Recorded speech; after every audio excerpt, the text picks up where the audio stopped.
Hey everybody, welcome to episode 3 of Keep Your Mind in Tune. We're changing it up a little bit. We're going to be coming at you with a new episode every Tuesday and Thursday until the election. And of course, we're going to keep on going after that, but we're giving you one in-depth interview in each episode. But to kick things off, another thing we're changing up, we're going to start off with a conversation with our musical guest for the day, Maggie Rose, followed by an incredible performance by her. And then we will go straight to the interview. Today's topic, talking about the Supreme Court. And it's going to be a good one. So check it out. Here's Maggie Rose.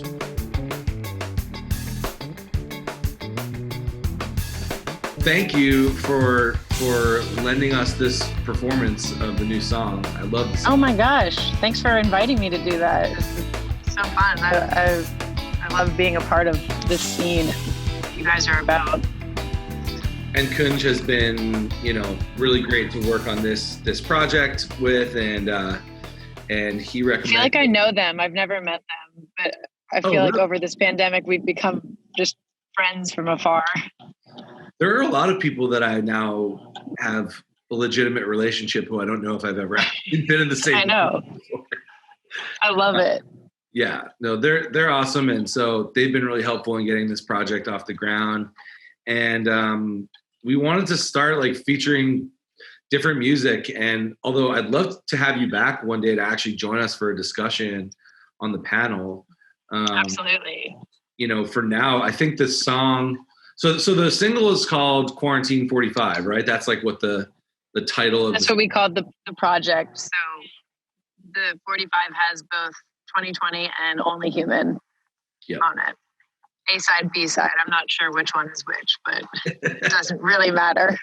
Well, that means that they're both really good, so that's not a bad thing to not be sure. Yeah, and they complement one another. They're super different from each other, but they were made in such an interesting way, given what we're going through, that we all were recording it remotely and collaborating with people from all over the country, because that's kind of what you had to do. And in a way, it was more inclusive than so many projects I've done in the past. Because everyone has the freedom when they're doing their own part to kind of just do whatever comes to them and kind of work off of whatever you received from the last person. Mm-hmm. Yes. Yeah. It's just morphing constantly, and everyone has to be flexible and go with it. But I think it allowed for some creativity to emerge that maybe wouldn't have come about if it were normal times. Absolutely.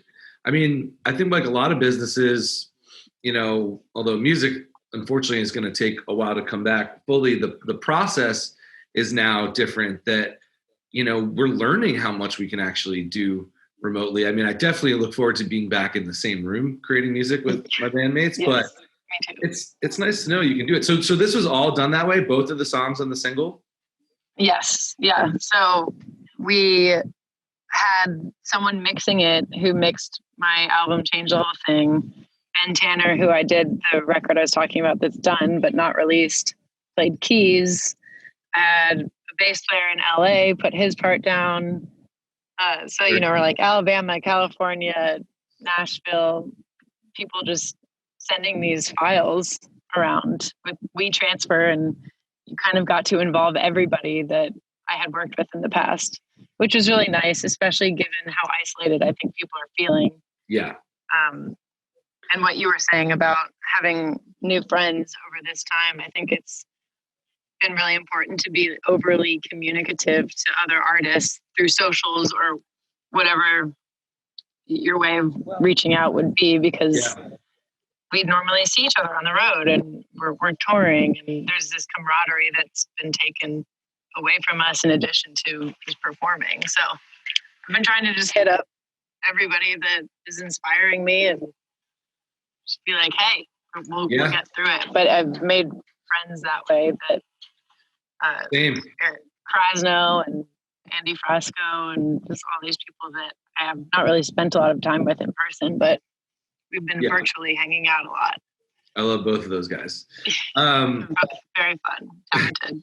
And so that's kind of why we put this whole Keep Your Mind in Tune thing together, was just to both musically collaborate and just interact with people and send music back and forth, but also to just talk about so much stuff that's going on. And as you know, I just think the song, and the reason that I think the song 2020 is so perfect is just all these topics that we're discussing are things that a year ago, if you asked me, I wouldn't believe that we'd be discussing any of these.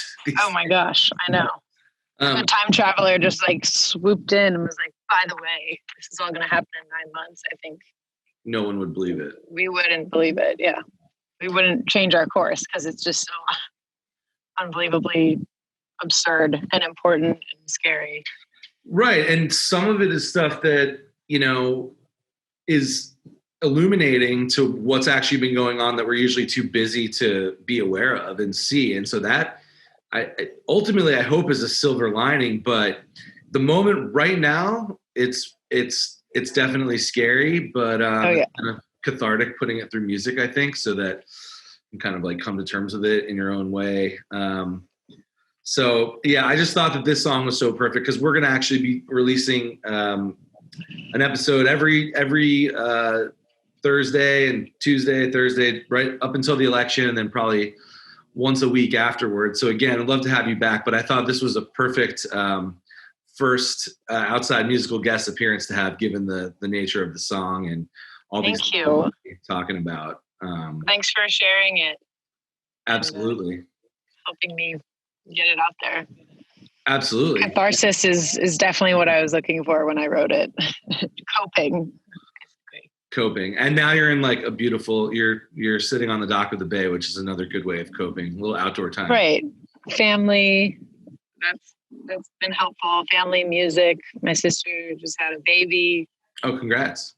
My husband and I know you've been talking to Austin too, but we work together, and it's been a bit of an opportunity because we haven't stopped working, and we're trying to generate ideas to keep my band engaged and keep their chops up. I mean, you can understand how touring is almost like a regimen that you need to keep up. And we played one outside socially distanced show that was a 90-minute set. And I was like, damn, this is, I mean, I was doing this 4 nights a week, some weeks for months on end, and you're out of practice. But it's also that human connection that you really feed off of the audience. It's such a symbiotic thing. So we went to see Goose the other night at a drive-in concert in Frederick, Maryland. Nice. Just happened to be home when it happened, and it was so awesome to see it actually effectively working. And I felt comfortable. People were masked up, and there was just like this electrifying energy that we haven't had all year. And you could tell people were just so amped, and that might be the new normal for a little bit. But I was walking through Central Park one day, and normally there's a lot of performers there, and I'm playing music all the time, touring 150 days a year, whatever, and I usually just walk right by.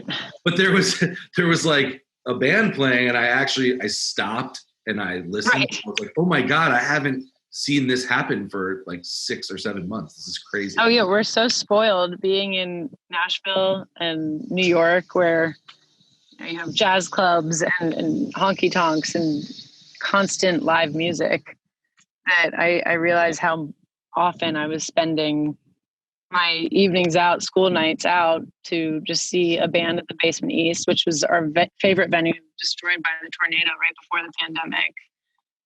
That's the song as well, right? Yes. So the song talking about the tornado is both literal and figurative. And I think there's been so much destruction to our way of life this year. But I think what I saw right after the tornado, and there was about a week in between the tornado hitting and the quarantine being enforced, everyone was outside immediately rebuilding the next day. And I think that collectively that's what we're all going to do, especially after this election is over. I think that Americans are going to make the right choice for the soul of our country. I do have faith in that. 2020 hasn't eviscerated my optimism yet. And East Nashville is just one extension of what I think are big music community is all about, and that's lifting each other up. And I never knew that everyone owned a chainsaw in East Nashville until the tornado hit. I was like, wow, everyone has a chainsaw. They're putting them to work. And yeah, I knew the surrounding areas that would be true, but I didn't know that of East Nashville. Right. I was very impressed. Or they just appeared that day, and you could hear it throughout the whole neighborhood, just this buzzing sound of people at work for many days after it hit. And 2020 came to me after John Prine passed away. Yeah. And I had this crappy electric piano up in our shed that was in our backyard and had been sitting there collecting dust forever. And when you're looking at a calendar that's just been wiped clean, I was like, well, now's the time to probably learn how to play this thing. Yeah. And it just unlocked a writing creativity in me that I had never really felt with just an acoustic guitar or writing to a track or what have you. And you can definitely it led me to it. You can hear it. You can hear it in the track. And with that said, let's check it out. This is a special performance of 2020. Let's take a look. Thanks, Dave.